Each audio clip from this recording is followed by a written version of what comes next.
The key lending rate has been increased by 150 basis points to 15.5%.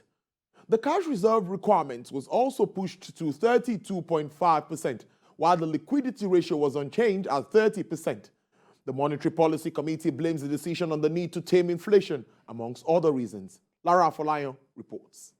Inflation has seen a significant rise this year, reaching an all-time high last month. It rose by 0.92 basis points to 27.52% in August from 19.6% in July. This represented the seventh consecutive monthly rise in inflation since February this year.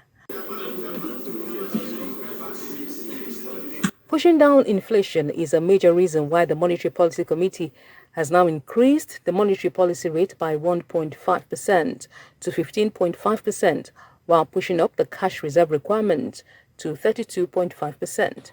The Apex Bank acknowledges that there will be criticisms against its monetary policy decision, but it is the best option to take at the moment, in line with global best practices. Policy cannot give any assurance to anybody that we will not continue to raise rates, because we've seen rates move recently very, very aggressively, and that is the reason we are following it up in the May, in the July, and now the September meeting, very aggressively for us to ensure, to see to what can be done to rein in inflation. So it expects the rise in the cash reserve requirement from 27.5% to 32.5% to help mop up excess liquidity in the banking system.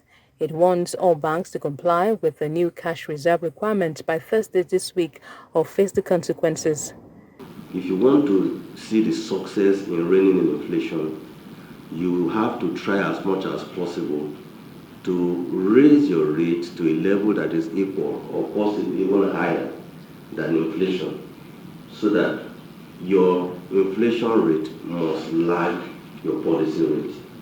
The Apex Bank says it will continue with its development finance interventions in the non-oil sector, though there will be some reduction against the backdrop of the forex given international airlines.